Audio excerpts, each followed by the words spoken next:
Muito bem, ditas essas coisas, agora eu queria convidar você a abrir a sua Bíblia em Efésios capítulo 6. Efésios capítulo 6. Nós estamos meditando nesta passagem a partir do verso 6 até o verso 20, e hoje nós vamos ler do 10, capítulo 6 de Efésios, 10 ao 20, hoje vamos ler do 10 a 14, porque estamos abordando a armadura de Deus. Falamos sobre o cinto da verdade na semana passada, e hoje nós vamos falar sobre a couraça da justiça. E para isso lhe convido a que abra sua Bíblia em Efésios 6, versos 10 a 14, e lhe convido a se colocar em pé para acompanhar a leitura deste texto. Diz assim a palavra do Senhor: quanto ao mais, sede fortalecidos no Senhor e na força do seu poder. Revesti-vos de toda a armadura de Deus para poderdes ficar firmes contra as ciladas do diabo. Porque a nossa luta não é contra sangue e carne, e sim contra principados e potestades, contra os dominadores deste mundo tenebroso, contra as forças espirituais do mal nas regiões celestes. Portanto, tomai toda a armadura de Deus, para que possais resistir no dia mau, e depois de teres vencido tudo, permanecer inabalável. Estai, pois, firmes, cingindo-vos com a verdade e vestindo-vos com a couraça da justiça. Vamos juntos ler o verso 14? Estai, pois, firmes e vestindo-vos com a couraça da justiça. Senhor, nós lhe pedimos que nos abençoe nesse momento, dando-nos entendimento da Tua palavra. Nós pedimos que o Teu Espírito Santo, meu Deus, aplique esta palavra ao nosso coração, que nós possamos compreendê-la e tomar a decisão de colocá-la em prática na nossa vida. Nós reconhecemos a importância das Escrituras para nos moldar, para nos formar segundo o caráter de Cristo, para nos transformar, a importância da Tua palavra para nos ensinar e para nos mostrar, ó Deus, também o caminho da vitória sobre as lutas que enfrentamos no nosso dia a dia por causa das investidas dos nossos inimigos contra nós. E nós te pedimos essas coisas em nome do Senhor Jesus Cristo, nosso Redentor. Amém. Podeis assentar, meus queridos irmãos. Muito bem. O propósito da carta aos Efésios, quando Paulo escreveu aos Efésios, foi para lhes ensinar a como reagirem diante das perseguições, das lutas, das dificuldades que eles enfrentariam como igreja. Uma igreja plantada, formada e ensinada pelo apóstolo Paulo, educada, doutrinada pelo apóstolo Paulo. Muitas coisas aconteciam no âmbito da igreja que precisavam ser lidadas com sabedoria, com discernimento. E no meio da igreja, como toda igreja, havia problemas, havia dificuldades. Ele, inclusive, recomenda a igreja para que não entristeça o espírito quando disseminações acontecem dentro da igreja, mas que vivesse uma vida de unidade. E aqui neste capítulo 6, Paulo os encoraja a se moldarem, a se prepararem, a se capacitarem para enfrentarem as lutas do dia a dia. E aqui Paulo chama estas experiências como experiências do dia mau. Aqueles dias em que você enfrenta dificuldades, você sabe que está havendo inserções de lutas, de provações, lançamentos de setas do inimigo contra você, e você então não sabe muito bem o que fazer, porque é ferrenha a luta, é difícil. E Paulo está encorajando os efésios a que se preparem para enfrentarem esta luta. E aqui, com base no texto que nós lemos, ele recomenda para que esta força que é necessária para enfrentar as lutas seja encontrada no Senhor, buscada no Senhor. Quanto ao mais, sede fortalecidos no Senhor e na força do seu poder. E aí, então, ele descreve que a nossa luta não é contra carne e sangue, não é contra pessoas. Às vezes nós não entendemos muito bem isso e ficamos brigando com pessoas, e a nossa luta, ela é muito mais intensa do que isso. É contra as hostes espirituais do mal, contra as forças deste mundo tenebroso.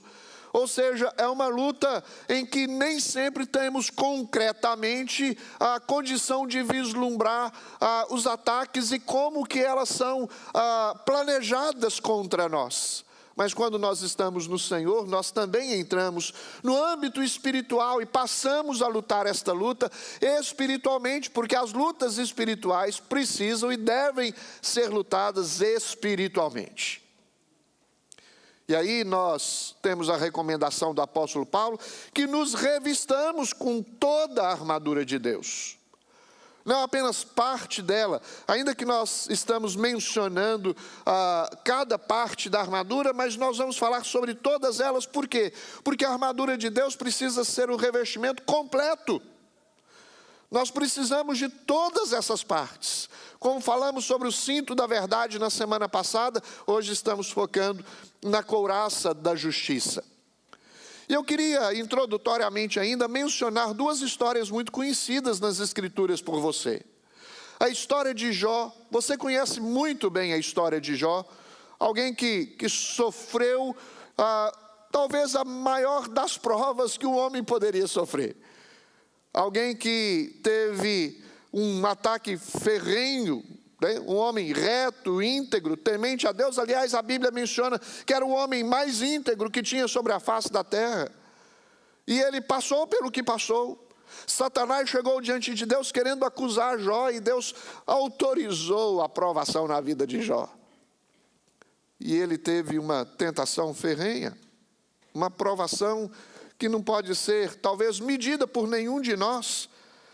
Ele perde coisas importantes. A intenção de Satanás era destruir a sua vida, destruir a sua fé. E olha só, que coisa interessante, como que nós podemos olhar para a vida de Jó e ver como ele era revestido com a couraça da justiça. Ele perdeu seus bens, perdeu seus servos, ele perdeu seus filhos, perdeu seus amigos, ele perdeu sua saúde, ele perdeu a sua dignidade, mas ele não perdeu a sua fé.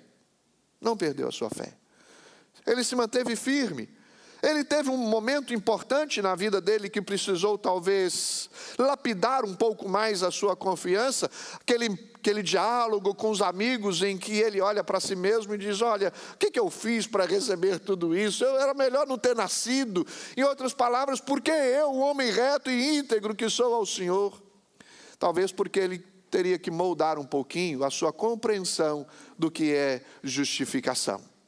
Talvez ele estava pensando que esta integridade é que ele fazia um homem justo.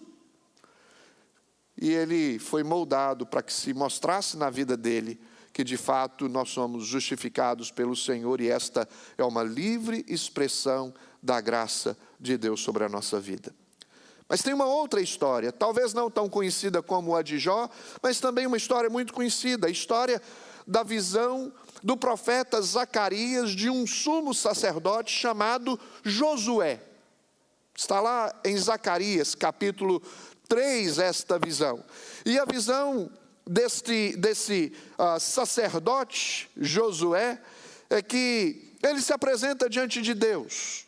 E Zacarias vê que, ao se apresentar diante de Deus, do lado de Josué estava Satanás. À direita de Josué, com o objetivo de acusá-lo. A intenção também era destruir a sua reputação, sua dignidade, era acusá-lo diante de Deus. Porém, o próprio Deus veio em sua defesa e repreende a Satanás. Mas uma coisa que este texto relata, tão importante para eu e você entender doutrina da justificação é que Deus fala para Josué se despir das vestes sujas e se revestir de roupas limpas. E Josué faz isso e dá ordem também aos seus servos para fazê-lo. O que isso nos ensina, queridos? Que nós não podemos nos apresentar diante de Deus, pensamos que seremos aceitos pelas nossas obras, pela nossa justiça. Talvez a posição de um sacerdote representando um povo, Senhor, são estas coisas que me justificam. E Deus está ensinando a este Josué que a justiça que prevalece sobre nós é a de Deus, não é a nossa mesma. Versículo 4 de Zacarias 3 diz assim: tomou este a palavra e disse aos que estavam diante dele: tirai-lhe as vestes sujas. A Josué disse: eis que tenho feito que passe de ti a tua iniquidade e te vestirei de finos trajes. Ou seja, Josué foi vestido de roupas limpas, roupas finas, roupas puras e apropriadas para estarem na presença de Deus. Não é possível você estar na presença de Deus vestidos com qualquer roupa. É preciso de uma roupagem espiritual, de uma vestimenta espiritual. É preciso que você se revista do próprio Senhor e das virtudes do Senhor. Quando nós temos a consciência de que somos justificados pelo Senhor, nós então podemos, pela fé, nos apresentar diante de Deus e nos colocar diante de Deus em atitude de gratidão. Nós somos instruídos, queridos, a mudar a nossa maneira de viver, de ser, de nos vestir, se nós queremos andar em santidade diante do Senhor, porque todos nós apresentamos, em primeiro instante, diante de Deus, com roupas sujas. Todos nós. E precisamos de purificação. E essa deve ser a nossa oração: Senhor, nos limpe desta sujeira, nos dê condições de permanecermos firmes na presença do Senhor. Não é esta a recomendação de Paulo? Olha, tomai toda a armadura de Deus para que possais permanecer firmes diante das ciladas do diabo. Com isso, nós podemos concluir o seguinte: além de não podermos nos apresentar diante de Deus com vestes inadequadas, nós não podemos vencer as nossas lutas também com vestes, com armas inapropriadas. É preciso que nós tenhamos a consciência da necessidade desta armadura de Deus para nós vivermos uma vida santa, reta na presença de Deus e uma vida que agrada ao Senhor. A armadura de Deus não é uma opção, queridos. Se queremos vencer os ataques dos inimigos, nós precisamos nos revestir com a armadura de Deus. E assim como o cinto da verdade era tão importante, a couraça da justiça também é extremamente importante para a vida do cristão. Então eu quero destacar 3 coisas na mensagem de hoje, para tentar trazer clareza sobre a importância da couraça da justiça na vida do cristão, como parte também da armadura de Deus. Vou falar sobre a couraça da justiça, e também, em terceiro lugar, eu vou destacar a proteção da couraça da justiça. Ou seja, nós nos revestimos dela e ela traz benefícios para a nossa vida. E a título também de conhecimento importante, o que era esta couraça? Era uma malha de ferro que cobria o peito e também cobria as costas, protegia toda a frente e todas as costas, porque os órgãos vitais eram importantes ser protegidos. Quando se analisa isso de uma maneira mais psicológica ou talvez de uma maneira ilustrativa, protege a nossa maneira também de reagir diante das coisas que nós enfrentamos. Protege, por exemplo, o coração, protege no contexto da cultura antiga, protege os rins, que tinham um significado importante, protege os pulmões, partes vitais. Se forem afetados, compromete toda a nossa vida. E olha, queridos, o coração precisa ser protegido contra as ciladas do inimigo, porque é do coração que procedem os maus desígnios. E aqui, coração tem a ideia do homem como um ser completo, alguém que precisa ser protegido, guardado para não pecar contra o Senhor. O abdômen, por exemplo, era entendido como a fonte das emoções. Você já teve aquela experiência de dizer em alguma situação inesperada e de repente você disse, nossa, deu um frio na barriga? Não é? Foi uma reação emotiva que você teve, deu um butterfly, um frio na barriga. E isso acontece, porque são as nossas emoções abaladas. E aqui o apóstolo Paulo está dizendo, olha, esta couraça da justiça irá lhe preparar para que você enfrente com sobriedade as coisas, os ataques dos inimigos. E os seus órgãos vitais sejam protegidos, sua mente, seu coração, o seu pulmão, os seus rins, ou seja, sua vontade, suas emoções, a sua maneira de reagir diante das circunstâncias, precisam ser moldadas e lapidadas pelas Escrituras. Entendia-se que as emoções precisavam ser controladas, a mente, a vontade, precisavam ser protegidas pela couraça da justiça. Por isso que há um conselho do apóstolo Paulo. Revesti-vos, em outras palavras, vistam essa couraça. Assim como você precisa da iniciativa de colocar o cinto, você precisa se revestir com essa couraça. Um ato individual, consciente, dizendo, olha, eu preciso disso. Eu preciso me proteger contra as ciladas do inimigo e permanecer inabalável. Então vamos destacar a couraça da justiça. Já sabemos o que é couraça. É um instrumento de proteção das partes mais importantes do nosso corpo, e espiritualmente falando, é um instrumento de proteção das partes mais importantes da nossa vida, que não podem ser aniquilados, não podem ser destruídos. Há duas maneiras para entendermos a justiça que nos cobre, ou que cobre o nosso peito, a nossa frente, e uma depende da outra, e ambas se completam.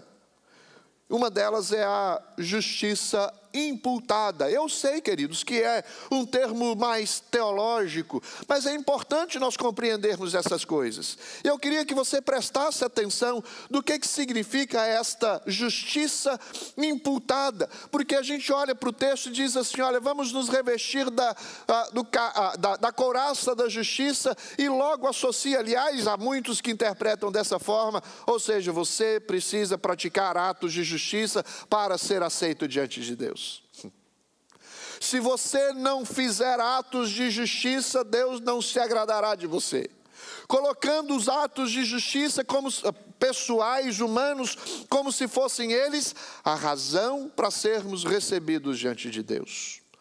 Que são esses atos de justiça que a palavra do Senhor nos ensina? A justiça imputada é uma declaração de justos aos que creem. Vou repetir, a justiça imputada é uma declaração de justo aos que creem. Quando Deus chamou Abraão, fez-lhe uma promessa, de ti farei uma grande nação, e em ti serão benditas todas as famílias da terra. E o texto diz que Abraão creu em Deus, e isso lhe foi imputado para a justiça. Ele creu no que Deus faria, ele creu na obra do Senhor. A ideia clara de uma justiça imputada. E é interessante que o termo imputado é usado em contabilidade para significar um lançamento na conta de alguém, debitar na conta do outro. Abraão foi justificado porque creu em Deus. Em Romanos 5, verso 1 diz assim, justificados, pois, mediante a fé, temos paz com Deus, por meio do nosso Senhor Jesus Cristo. O ser humano herdou a natureza pecaminosa e tem a inclinação para as coisas do mal. Desesperadamente corrupto é o coração. Quando falamos em pecado, nós nos referimos a qualquer desvio da lei de Deus, qualquer transgressão das Escrituras, da palavra do Senhor, do que Deus nos ensina. E nós pecamos todos os dias, e pecamos por palavras, pecamos por omissões, pecamos por pensamentos, pecamos por atitudes. Por que é preciso crer em Deus para ser justificado? Porque os nossos atos de justiça, a Bíblia diz que não passam de trapos de imundícia. Trapos de imundícia. Lembra das roupas sujas? Nossas roupas são sujas, nossos atos são sujos, os nossos comportamentos são sujos, nossa mente é suja, nosso coração é sujo. Não podemos ser justificados com base na nossa justiça. Imputar uma justiça é fazer com que o que se deveria ser feito para se alcançar o mérito da graça, da salvação pela graça, foi feito por outro. É alguém justo, que cumpriu as exigências da lei de Deus e pagou o preço por mim e por você. E ele é justo diante daquele que exige justiça plena, o que nós não podemos oferecer. Ele então outorga essa justiça aos que creem. Você crê em Cristo, então agora você é declarado justo. A Bíblia diz que não há um justo sequer em toda a terra, ninguém que busque a Deus. Romanos 3, 10 a 12. Nós não temos condições de nos apresentar a Deus batendo no peito e exigindo de Deus qualquer coisa, queridos. Senhor, abra as portas dos céus porque eu fiz isso, porque eu fiz aquilo. A nossa roupa está suja, nós precisamos do sangue do Cordeiro para nos purificar. Como é que nós vamos chegar na presença de Deus com trapos de imundícia? O que nós temos em nossa justiça para nos apresentar diante daquele que é reto, que é santo, santo e santo?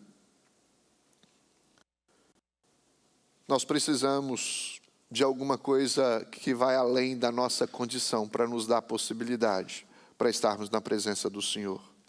E o Senhor fez isso por nós por meio do seu Filho. O que Deus fez foi imputar os nossos pecados sobre Cristo, para que nós fôssemos recebidos diante de Deus, com vestes limpas, purificados pelo Senhor.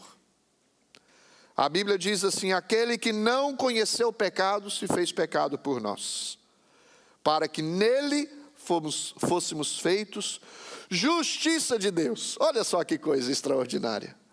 Somos justos, mas não por causa de nós, mas por causa de Cristo Jesus. É nele que nós somos feitos justiça de Deus. Romanos 8, 31 diz assim: nenhuma condenação há para aqueles que estão em Cristo Jesus, porque Cristo os perdoou e justificou. Se você abrir a sua Bíblia em Romanos 8, você vai encontrar isso. Ninguém pode intentar acusação contra os eleitos de Deus. É o Senhor quem os justifica. Lembra de Satanás tentando acusar Jó? Satanás tentando acusar lá o sacerdote Josué? O que ele faz comigo e com você diariamente, tentando nos acusar dos nossos atos. Nós precisamos lembrar sempre a Satanás que Deus em Cristo Jesus nos justificou, nos tornou justos. Por isso, queridos, que quando somos questionados a respeito da nossa salvação, nós não temos dúvidas a respeito delas, porque quem a deu foi Deus, e quem a comprou foi o Senhor, quem justificou foi Ele, e ninguém pode nos arrebatar das mãos do Senhor, e é isso que a Bíblia diz: ninguém pode nos arrebatar das mãos do Senhor. Se você tem dúvida a respeito da sua salvação, você precisa avaliar em qual justiça você está crendo. Se é na sua ou se é na de Cristo. Se for na sua justiça, ora você vai estar seguro da sua salvação, ora você vai estar, não sei se eu estou tão salvo assim. Mas se você crê na justiça de Cristo, no que Ele fez por nós, você vai dizer, suficiente, completo, absoluto, nada se acrescenta. E eu creio no que Ele fez por mim. Por isso, eu tenho confiança de que, apesar de mim, eu estarei na presença dEle nos céus. Em quem você confia para chegar aos céus, queridos? Não é a couraça da justiça humana, não é a couraça da religiosidade barata, porque a religiosidade barata, meus queridos, fala para você fazer. Faça isso que você será aceito. Faça aquilo que você será aceito. O cristianismo não é baseado no que nós fazemos, é baseado em que nós nos tornamos. Em Cristo Jesus nós nos tornamos mais que vencedores. O cristianismo é com base no que nós somos e não no que nós fazemos. Não são os nossos méritos, as nossas habilidades, não é o nosso conhecimento bíblico, mas é a justiça que vem de Deus. E isso é importante porque nos humilha, nos coloca na posição correta.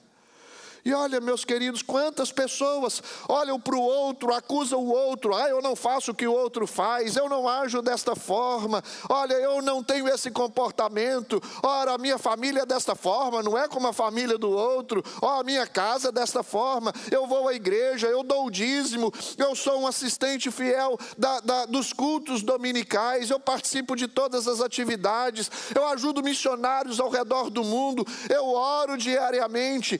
Por isso eu sou aceito. Você devia mudar a ordem.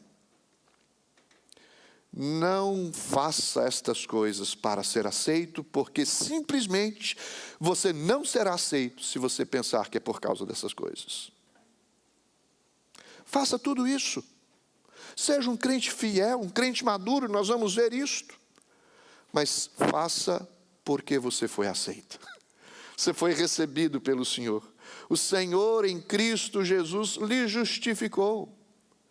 E agora nós precisamos aplicar essas verdades na nossa vida. Uma vez justificados porque nós cremos no Senhor, justificados pela fé, nós temos paz com Deus, fomos reconciliados, nossa amizade foi restabelecida. Hoje nós temos livre acesso na presença de Deus, alcançamos o santo lugar, o Senhor nos recebe pela mediação de Cristo. Aí agora vem uma justiça concedida. E aí eu queria explicar o que significa isso. Em primeiro lugar, justiça imputada é a justiça de Cristo imputada a você, lhe declarando como justo. O seu escrito de dívida foi pago. Não existe mais, porque alguém o pagou e não se paga duas vezes, é uma vez só. E o Senhor aceitou o pagamento por meio do sangue de Cristo Jesus derramado na cruz. Aí a gente pensa assim, pastor, o senhor falou tudo isso que a gente pratica, que não é aceito diante de Deus, mas podemos agora então, porque somos justificados, temos certeza da nossa salvação, agora a gente vai viver uma vida de qualquer forma? Não. Aliás, se você quer identificar um eleito, não é pelo que ele não faz na sua vida cristã, mas você vai identificá-lo pelo que ele faz, por quem ele é, pelos seus atos de retidão diante do Senhor. E aí, o que é a justiça concedida? Ainda que tenha relação com a justiça imputada, porque nós não fazemos nada daquilo que nós não recebemos do Senhor, mas é uma prática de vida moral, coerente com as Escrituras. A justificação produz mudança nos que creem. Ora, em Cristo Jesus eu sou justificado. E agora como é que eu vou viver? Uma vida reta, uma vida pura, uma vida prudente, espiritualmente falando, uma vida consagrada a Deus, uma vida livre dos pecados, longe das coisas deste mundo, uma vida reservada, santificada, ou seja, separada para Deus. Este é o outro aspecto da justificação, que é representada pela couraça da justiça, exemplificada por isso que cobre o nosso peito, as nossas costas, o nosso corpo. Em outras palavras, cobre a nossa vida. E esse aspecto é importante porque a justificação, se a justificação não vier acompanhada de uma vida moralmente coerente com as Escrituras, alguém disse que seria como lindas flores perfumadas em uma valeta de esgoto. Eu morei numa região em Vitória, no município da Serra. Tem vários bairros que ligam um ao outro. Laranjeiras, Barcelona, Serra Dourada, Porto Canoa, são bairros ligados uns aos outros. E há um tobogã para chegar em cada uma desses bairros. Você sai de um e sobe, chega no outro, desce, sobe, chega no outro. E nas valas desses tobogãs, tinha um grande reservatório de tratamento de esgoto que chamava-se Pinicão. Para você ter ideia de qual era a higiene daquele lugar. Mas ao redor era lindo. Tinha plantações, coisas verdes, gramas. Qual o objetivo deste enfeite? Para não ser tão impactado pela sujeira que está ali. Se nós dissermos, meus irmãos, que não é necessário viver uma vida de santidade por causa da justificação em Cristo, nós vamos tentar, com os nossos atos, enfeitar aquilo que está podre dentro de nós. É preciso coerência na nossa vida cristã. De nada adianta a justiça imputada se continuamos vivendo em pecado. Deixa eu dizer uma coisa para você, talvez seja muito direto, talvez seja enfrentado até com uma sinceridade mais intensa, mas é preciso que você avalie isso. O crente não vive em pecado. Se você está vivendo em pecado, você precisa avaliar a sua fé. Se você namora o pecado, convive no pecado como se fosse algo tão simples, não tivesse problema, Deus não se importasse com ele. Você precisa avaliar a sua compreensão do Evangelho, das Escrituras, do sacrifício de Cristo. Porque aquele que está em Cristo é nova criatura, as coisas velhas ficaram para trás. Temos que mudar de vida. O que falava coisas más não pode mais falar coisas más. Não pode haver na nossa boca palavras torpes. O que trapaceava em seus negócios não pode mais trapacear. Isso é coisa do ímpio, é coisa de quem não tem o Senhor no coração, o Espírito de Deus controlando a sua vida. Aquele que mentia, não pode, ele precisa viver em verdade. Aquele que faz maus tratos com a sua esposa, precisa avaliar o seu comportamento e avaliar se realmente tem uma vida com Deus. Aquele que ignora o que os seus filhos fazem e não assume a responsabilidade de discipliná-lo no amor, no temor do Senhor, também precisa avaliar se não quer apenas uma defesa egoísta da sua posição interna no seu lar e esquecer o que seus filhos fazem. Precisa avaliar a sua vida cristã. Os nossos atos de justiça, o nosso comportamento diário, ele precisa revelar que somos justificados por Deus. Quando procedemos dessa maneira, nós criamos uma forte barreira contra as ciladas do diabo. E há alguns sinais que nós podemos observar que evidenciam para identificar até que ponto nós estamos vestidos com a couraça da justiça.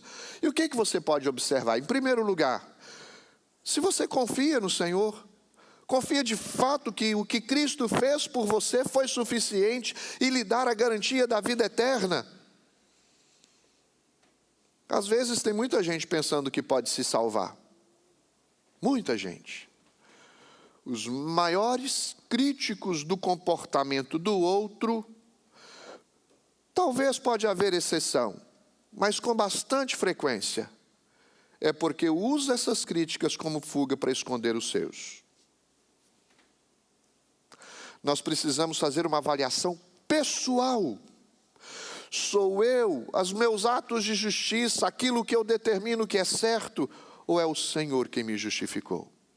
E porque Ele me justificou, agora eu vou viver uma vida de confiança no Senhor, entregar os meus caminhos ao Senhor, acreditar que o que Ele fez por mim foi suficiente para eu viver uma vida abundante e vitoriosa na presença do Senhor. Você confia em Deus, querido? Quem confia na justificação que o Senhor fez por você? Em segundo lugar, você ama as coisas que o Senhor ama. A Bíblia diz que o que é verdadeiro, o que é respeitável, o que é justo, o que é amável, o que é de boa fama, o que é puro, o que é de boa virtude, sejam isso que ocupa o vosso pensamento. Isso porque o Senhor, a cada uma dessas coisas, em cada uma dessas coisas é glorificado, quando vivemos uma vida de santidade. Veja bem que a ordem é colocada no seu rumo certo. Nós não fazemos as coisas, vivemos uma vida de santidade para sermos justificados, mas porque somos justificados, agora sim, nós vivemos uma vida de santidade. Vivemos uma vida de santidade. Deixa eu lhe fazer uma pergunta, queridos, muito séria. Você sabe o que significa santificação? Você sabe o que isso implica na sua vida, sua família?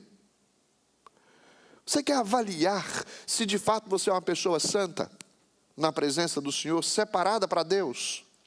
Avalia como você se comporta no domingo aqui à noite. E como você se comporta com as pessoas com quem você convive na segunda-feira. Você vai avaliar se de fato você é uma pessoa santa. Ame as coisas que Deus ama. Ama o povo de Deus. Às vezes nós pensamos que os nossos inimigos são os outros. Nós temos que interceder por eles, porque a misericórdia que um dia me alcançou pode alcançá-los. Nós temos que ter uma visão diferente das coisas ao nosso redor, queridos. Nós não somos a razão da existência dos outros. Se nós queremos nos colocar nesse mundo e como centro das atenções, nós estamos querendo ocupar daquele único que deve ser adorado e ocupar essa posição que chama-se Deus. Ame as coisas que o Senhor ama. Ame o povo de Deus. Ame as pessoas com quem você convive. Ame a igreja de Cristo. Ame o Evangelho. Ame as Escrituras. Ame estudar as Escrituras. Ter comunhão com o Senhor. Comunhão com a palavra do Senhor. Com o povo do Senhor. Mas não apenas amar as coisas que Deus ama, mas odiar também as coisas que Deus odeia. E Deus odeia o pecado. O que fazíamos antes não pode ser a mesma coisa que fazemos quando o Senhor nos transforma o coração. Um novo padrão de conduta se estabelece. Houve arrependimento no nosso coração das coisas que nós fazemos. Não corra para contar com gargalhada os pecados que você cometia. Já encontrou pessoas assim? Deixa eu contar para você o que eu fazia. As coisas, como eu vivia, como era a minha vida antes de me converter, do Senhor me converter. Olha só como eu era esperto. Olha só as amizades que eu tinha. Olha os lugares que eu enfrentava. Eu enganei todo mundo ali, ninguém sabia que eu trapaceei. E eu consegui isso com essas trapaças e as pessoas nem observaram. E colocam uma gargalhada lá no canto da sua boca. Sabe o que precisa para essas pessoas? Arrependimento. Contrição. Senhor, tem misericórdia. As coisas que eu fiz não te agradam. Ore como o salmista orou, Senhor, restabelece em mim, recria em mim a alegria da salvação, porque o pecado que eu cometi me consumiu, me esvaziou, secaram os meus ossos. entristeceram o Senhor, entristeceram o Espírito que habita em mim. Senhor, tem misericórdia, faça-me esquecer dessas coisas e criar uma trajetória de vida diferente a partir de agora. Não é isso que Deus se agrada, queridos? De um coração contrito e não arrogante, presunçoso. Nós precisamos amar as coisas que Deus ama.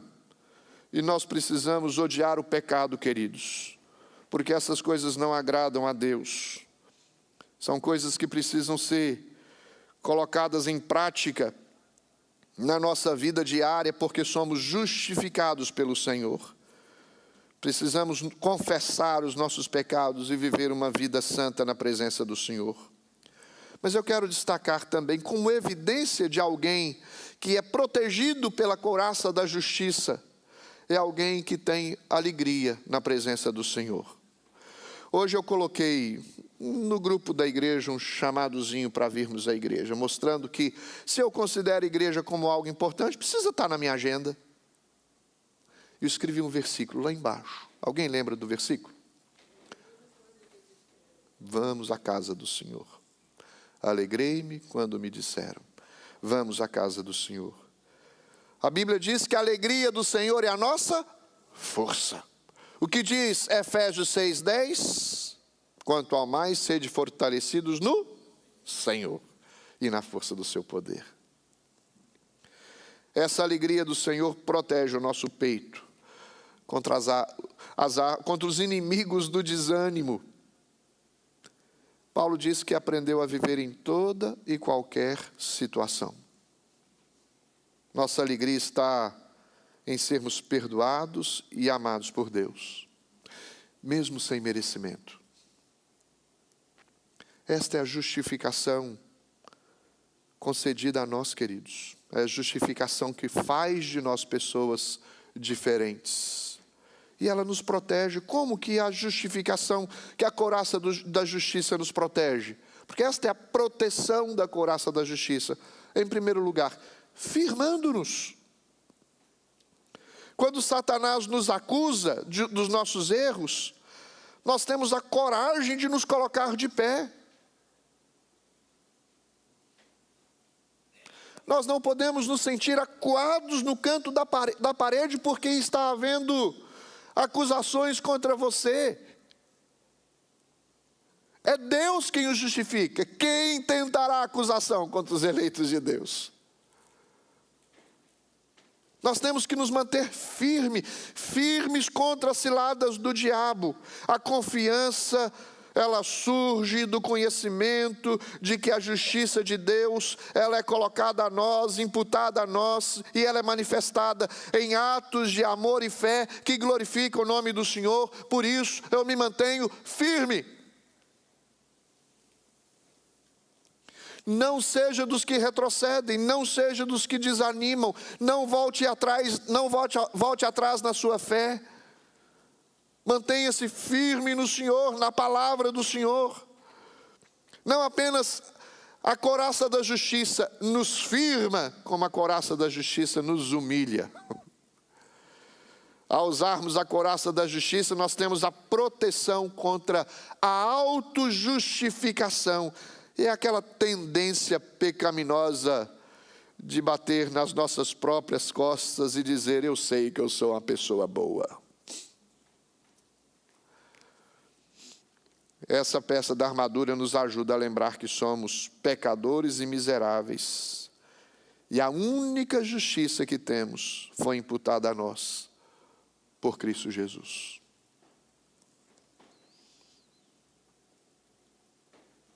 Além de nos firmar, nos humilhar, ela nos santifica, como nós mesmos mencionamos anteriormente. E Tiago nos dá uma ideia sobre as tentações, quando afirma que elas, por fim, nos tornam mais perfeitos e íntegros e em nada deficientes. A aprovação faz isso conosco. No final da história de Jó, uma frase muito marcante que nós conhecemos: antes eu te conhecia de ouvir falar, mas agora os meus olhos te veem. Não existe coisa mais extraordinária do que esta. Compreender que a justificação que recebemos, ela é baseada não na nossa própria justiça, mas na justiça de Cristo. Não no que nós fazemos, mas no que Cristo fez.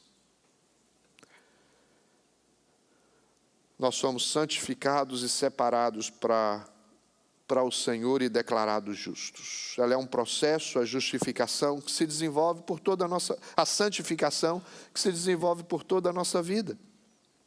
Só vai terminar quando Cristo voltar. Não podemos relaxar o nosso padrão ético, moral, mas nós precisamos viver a estatura da medida de Cristo. A couraça da justiça nos protege do pecado, mantendo-nos puros para o dia de Cristo. Nós vamos nos comparecer diante de Deus com vestes sujas? Não. Tem que ser com vestes limpas. Onde encontrar essas vestes? Na justiça minha? Sua? Na justiça de Cristo Jesus, o nosso Redentor. Eu quero encerrar dizendo o seguinte: a justificação de Deus prepara-nos para as batalhas. Ele nos habilita a vencer no dia mau os inimigos que enfrentamos. Porque nós temos a consciência de quem somos e o que Cristo fez por nós. Nós não desanimamos, nos mantemos firmes. Mas também não adianta nada partirmos para a luta sem as armas adequadas. É preciso nos revestirmos com toda a armadura de Deus. E é por meio da justiça de Cristo que nós vencemos. Você compreende que não tem justiça própria e que não é bonzinho para estar na presença de Deus? Mas que você é declarado justo por Cristo Jesus, por isso você está na presença de Deus. Que os atos de justiça que você tem praticado seja uma consequência do que Cristo fez por você. Não seja uma razão para você ser recebido.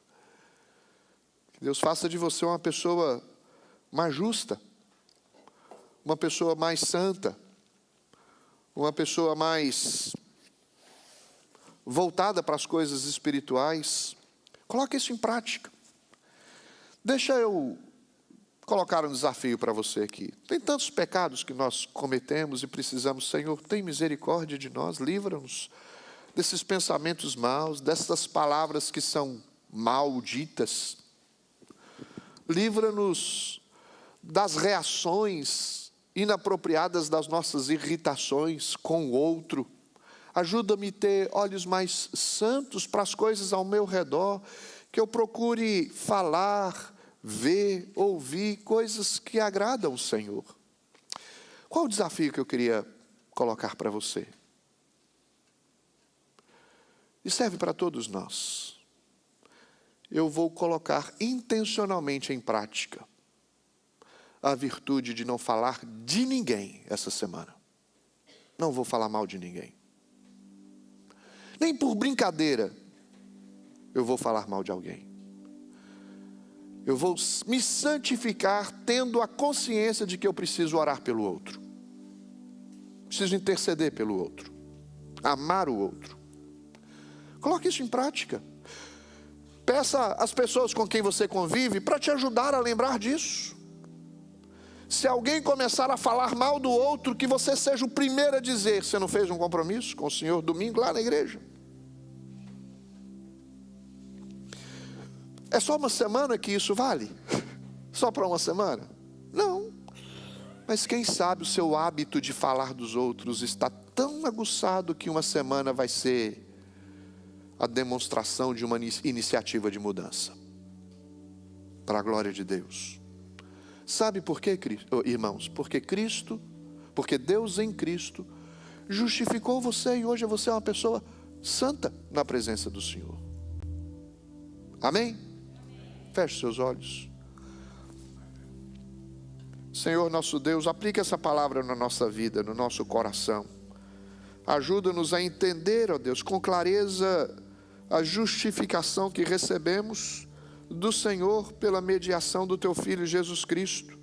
O Senhor enviou o teu Filho amado a este mundo para viver, para morrer, ressuscitar dentre os mortos, cumprir perfeitamente todas as exigências da lei para que nós pudéssemos ter vida abundante, vitoriosa, uma vida coerente com as verdades do Senhor, da tua palavra, e nós glorificamos o teu nome por isso.